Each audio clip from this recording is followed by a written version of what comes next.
for KT Hammond. The way for papa, the way for speaker, and what I can't do, what to do, I'm a speaker, any press for once for buyer, we receive some questions, anyone on the jay. As some way, yes, we are in Casa, we need to be, and yes, and catch up. But about or then what TV news today, Miss Rowe, doing in your clear. Now, KT Hammond, speaker, I journey sitting of the parliament, you know. Ama, Nini in your whole just say, Supreme Court Acasa, a Supreme Court Acasa, and the next anchor. If it is Supreme Court ruling or the Bino, it will be. Now, speaker in who can say, or I journey sitting in him. Now, share a time I say did to Yama and send election under I will say bear less than 30 days, and less than 30 days.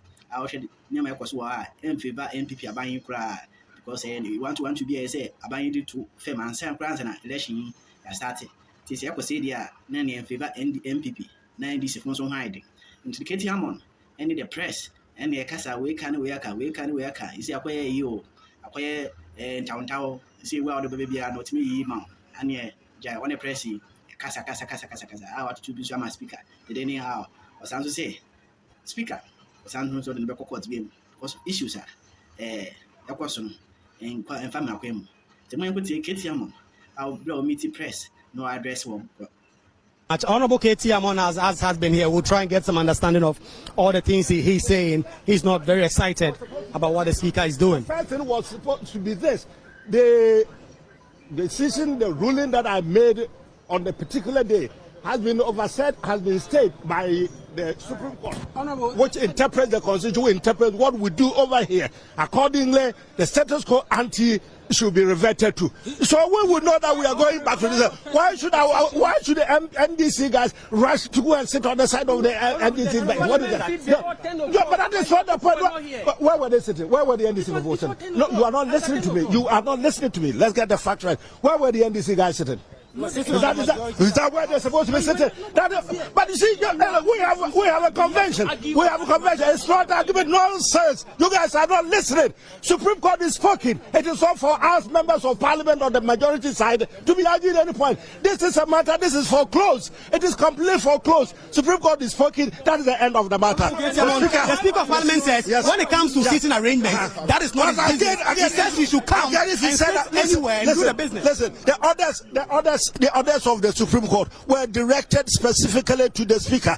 It was the Speaker, it wasn't the leadership, it wasn't the clerk, it wasn't the leadership which made that ruling or that decision. It was the Speaker of Parliament who unconstitutionally made a proclamation, whatever it is that he said the last time.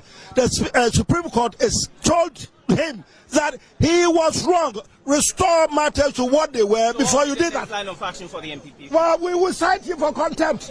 We will cite the Speaker for contempt. Watch the space. I mean, there was no your side did not come. Where is the business committee? You should have started yesterday. Let's get first and first. Yes. First and first, there is a ruling made by him. The ruling is been overset. You're forcing me to repeat myself so many times. The Supreme Court is spoken. We want the decision of the Supreme Court to be respected. Speaker acknowledged that what? Of the Supreme Court and that what? He did say that he has been served with copies of the judgment of the Supreme Court. And so what I said, it is not a question of acknowledgement. It's a question of implementation of the decision of the Supreme Court. But no MPs, none of the 4 MPs have been blocked. None of the 4 MPs have been blocked from coming to Parliament. None of them have come in here and they've been blocked from accessing the Chamber of Parliament. You are not listening. You are not listening. I think I'm going to have to say this for the last time because it looks like some of you have become impervious to what is it. Listen to this. The Speaker made a ruling. It was unconstitutional. It was unlawful. By any account, it was illegal. The Supreme Court, contrary to the assertion by he himself and some members of the minority who keep proclaiming from high roofs and high heaven that the Parliament is a master of its own rules and regulations. The Supreme Court is told Bagbin and Parliament that you are not. There is an institution which is the master of the rules of Parliament, and that this is what the law is. That you cannot make the decision. The proclamation that you made, I call it proclamation because you think he's a king, he's whatever, he's a lord unto himself. But you made a ruling. It is not right. Supreme Court is telling you it is all right. Go back to that house. Can I not complete? Can I not complete? I should complete. Go back there. Honorable, two things. Honorable, to do what? Yes, it will be the interest of Ghanaians for the Speaker. For the Speaker to respect the ruling of the Supreme Court. Come back to this side rather than continuously adjourning. Not disrespected.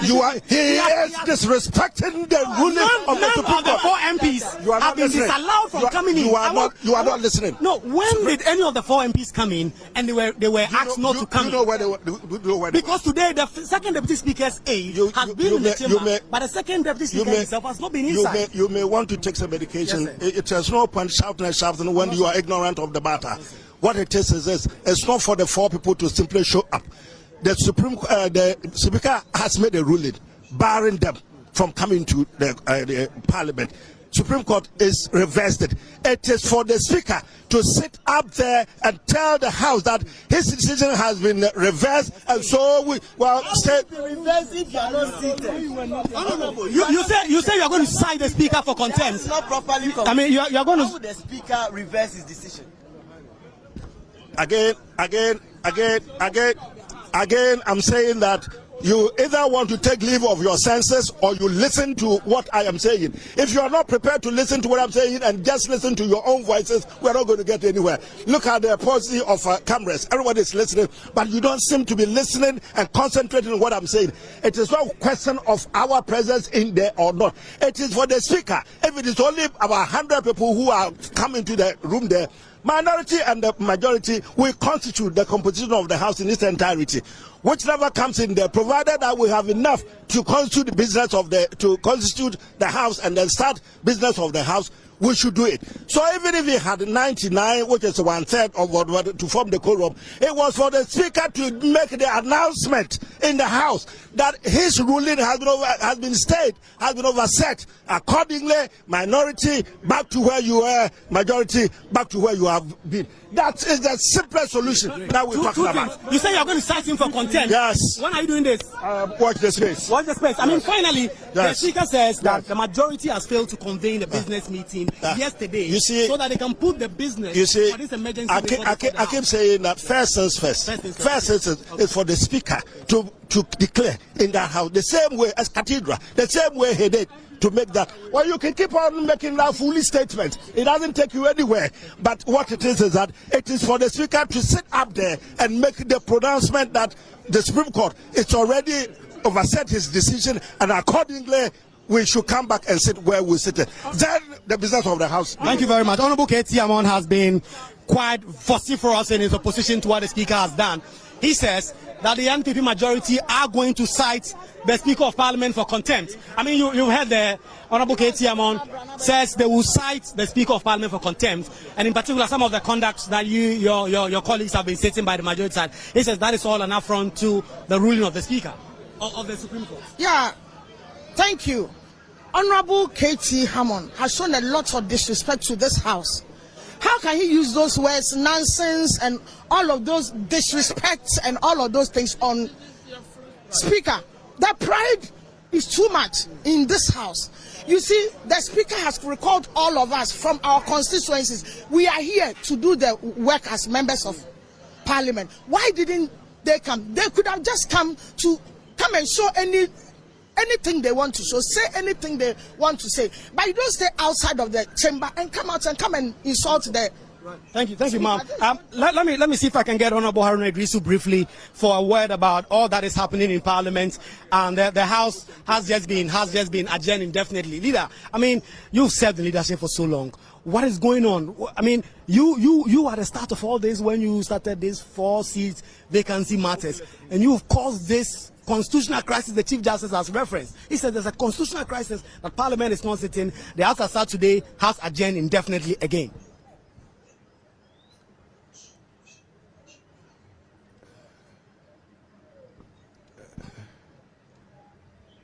Leader. Lecture them. I think it's important that we recognize as a country that the 3 co-equal organs of government, perform distinct and separate functions and must respect the mandate, power, and authority of the other. The matter before us may border on constitutional interpretation depending upon who invokes the jurisdiction of the Supreme Court. But clearly, what is before us, given precedent, is a matter under Article 99 of the Constitution, which in my view strongly belongs to the High Court as a forum on whether or not to declare a seat vacant or not vacant. But those of you who have studied Article 97 well, you must read the text well. The text reads, a member shall vacate his seat. Simple. A member shall vacate his seat. The onus is on that member. I'm not even too sure whether it's for the speaker to declare that seat vacant. It says a member shall vacate his seat if he. And when you read the he, I have read from persons in government, even from the learned Attorney General, seeking to talk about the future. The provisions in Article 97 does not only talk about the future, it talks about the past. When it uses the word, if he was elected, it didn't say if he is elected, if he was elected. And for me, I haven't revised my constitutional law lately, and particularly the rules of interpretation as I should do. But basic, give words their ordinary common sense meaning. It is only when the ordinary common sense meaning leads to absurdity that you look for their secondary meaning. I do not see how the text in Article 97 can be compromised. More importantly, many of you will recall that when I had the rare opportunity to lead the minority, I kept warning then President Akufo-Addo and Professor Michael Kwe as Speaker that watch the precedent you set and watch the consequences.